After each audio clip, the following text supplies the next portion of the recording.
So I hosted a beat making contest recently and I heard this one beat that was so amazing that I had to track down the producer just to ask him how he made it. So here's what happened. As you may know, I put up my first official kit, the Boom Bap box, and tons of you guys supported the kit and I love you all for doing so. Big kisses all around to you. Your support is what keeps me making videos, so I just want to say thank you first off. And after I put the kit out, I hosted a beat battle where producers would make a beat using sounds from the pack, and if they made a beat that placed in the top 3, they could win some prize money. Hundreds of beats were submitted and so many of you guys made some really amazing music. For example, when I heard this one by Sonny Carson, I legit thought it might have been an Alchemist beat. Close your eyes. What do you hear? Sonny Carson.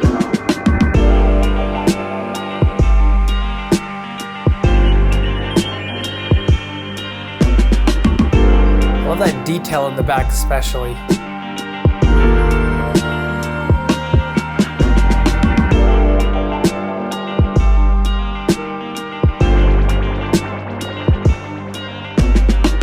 Sonny really has that Alchemist drum and bass pattern technique down. This beat was just amazing. And this beat here by Mike Heels just sounded so much more different than all the other submissions.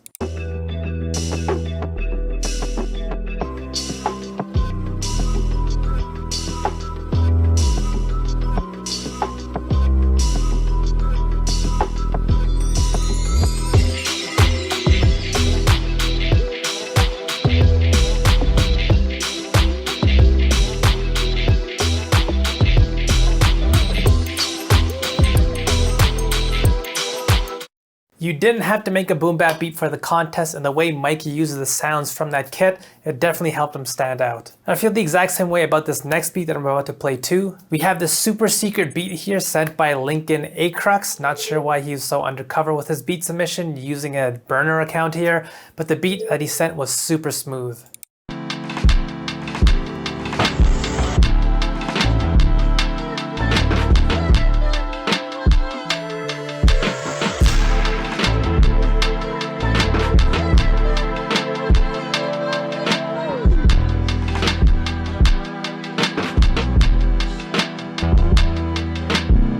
I love that main synth in the beat. It kind of reminds me of 1983 by Flying Lotus. Just an amazing beat here too. So after going through every single submission and listening to every single beat, I did the impossible of picking my top 3 favorite and deciding who the winners are. So without further ado, here is the 3rd place winner, General Jam the Jet. Let's take a listen.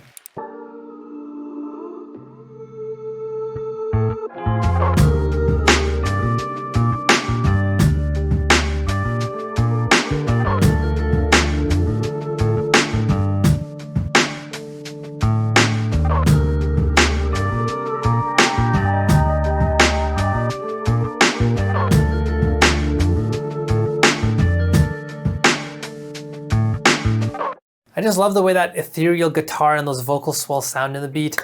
Jam is actually one of my Better Beatmaker course members. He's been in it for years, so of course he knows how to make amazing beats. So congrats to the General, you have locked down the 3rd position. I am proud of you, son. Coming in number 2, we have Sycamore Sound. The beat that he made here is just super professional sounding and clean. And as a guy who makes dirtier sounding beats often, I can definitely appreciate a clean sounding beat when I hear it.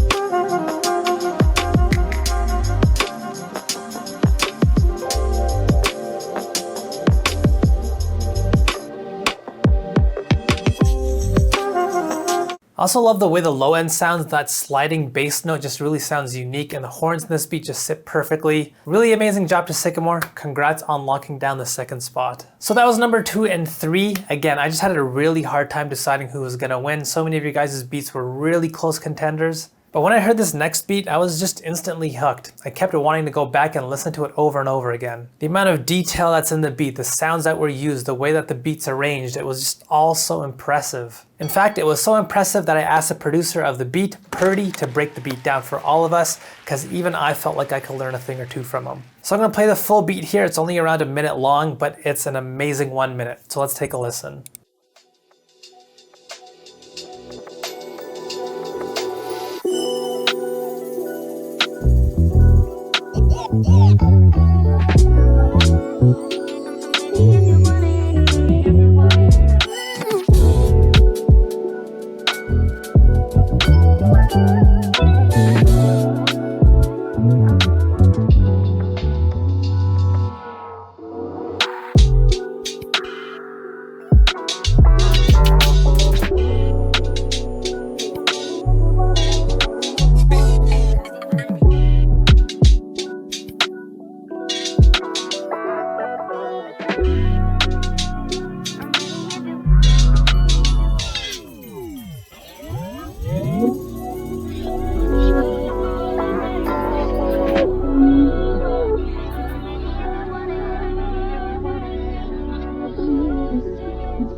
I just love the way this beat feels. It just reminds me of all the West Coast music I used to listen to growing up. And when you pay closer attention, it's insane how much is going on in this beat. And you'll see just how much work and effort Purdy put into this beat during this breakdown here. So I started with this contact Rhodes. So I always start my music with chords. It's my specialty, right? Sure. And then added like these different ear candy kind of pieces, like something that you hardly even hear in the beat, but it's like, it's there, you know? Okay. Yeah, there's so many different layers and details. Like I see even with that first layer that you've built, when you first start your beat, do you start by just building like the core loop, or is it literally like a sequence of like, here's going to be the first 4 bars and then you move on to the next 4 bars, or you try to build everything up front and then figure out how to arrange it after that? Oh yeah, so I always do like 8 bars. So like I see how much I can fit in like one 8-bar loop. Yeah. And then I just like take away afterwards. Like I literally bombard my whole project within 8 bars, and then I just like lay it out after. There was so much going on in this section, like with these samples and so much noise always coming through. So that was from the pack there, that last sound. Ooh, yes. It's the Rhodes. Yeah. So far we have the Rhodes contact library. You have that pluck going on, and then you added the sounds from the pack, the electric piano and the organ. Yes. All of these are just playing smaller amounts of notes, but when you stack them on top of each other, we get such a sort of deeper sound. Then I started with these vocals. Okay, so the vocals are just like, it's just a splice loop. It's literally something I grabbed like on a whim, I guess.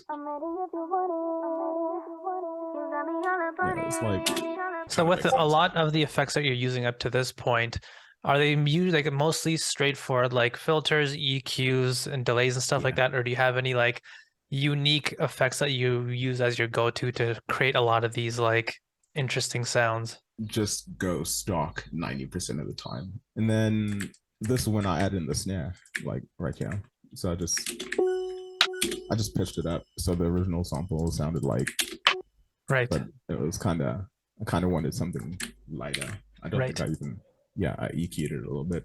So in total you have like 70-ish sounds in this beat? Oh, but I guess so. That's amazing. Wow. Count it. And then I added this contact thing. This is one of my favorite contact patches. It's called Model D from Matt Johnson. It's like a nice warm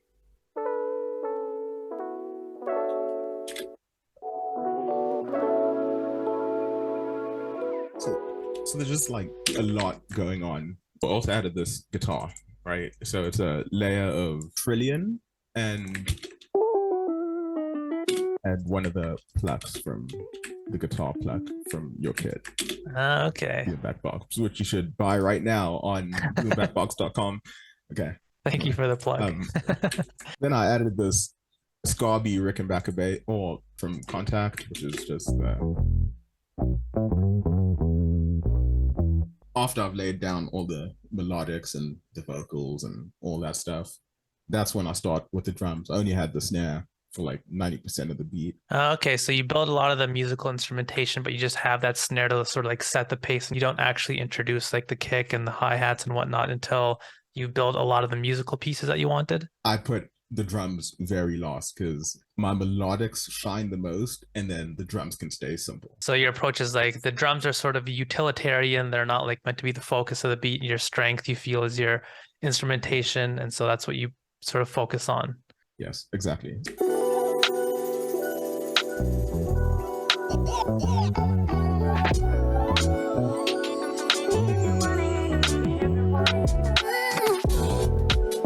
Yeah, there's that little cool vocal over here. Yeah. That also there's just so many samples, like you said, that just show up one time, and that's pretty much it. Just the amount of detail is just incredible. It's best to just have like a really solid bass and keep some of those elements going on, and then just like add in one part here, one part here, instead of just like, I have no idea where Reinventing I'm the going beat with this every 8 sentence, bars. but like, yeah, Yeah. exactly.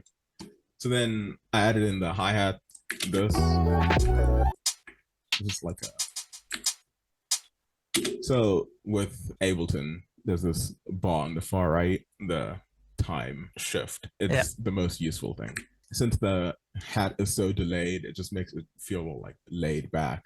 So after that, that's when I start adding all these little fills like this. Record scratch. Everyone loves a record scratch. Transition, chimes. And then every 4 bars, you kind of just add in something new. Even just like this bell comes in, your sample with RC24, goated reverb plugin from Native Instruments. It's RC24. I don't think I've heard of that one. Yeah, I think that's pretty much it. I think. Yeah, there's like the beat was like I think a minute and a little bit, and there's just so much going on. That's so crazy. Yeah, 111. Okay, I think with beat battles, it's probably best to keep it short because no one wants to listen to a really long song. I did go through a couple of the SoundCloud submissions for this challenge, and then there was this one really, really good beat. It was like his name was Lincoln something. Love that beat. Like if this makes it in the video, he killed it. Yeah, that was amazing. I love that beat so much. Is there anything else you want to share with the people before we wrap it up? Follow me on Instagram. I would love that. That would be awesome. At Prod Purdy. Purdy Prod is my Twitter. Okay. All right, man. Thank you so much. And hopefully I hear some more of your beats in future contests and stuff because I'm a big fan, man. Such an amazing beat. So go down to the description box below and follow Purdy because he might end up being the next beat making legend so you can get on the ground floor. I've also left a link to all of the top 3 beats in the description box below. And honestly, so many of you guys came close. There were so many amazing beats. You should just all be proud of yourselves. And personally, I just feel super proud that you guys made so much amazing music with this sound pack that I made. So hopefully you had fun and enjoyed this video. Next week, we'll go back to the tutorials and the usual stuff. I just want to say thank you again for your support in getting the Boom Bap box. It really keeps me making videos.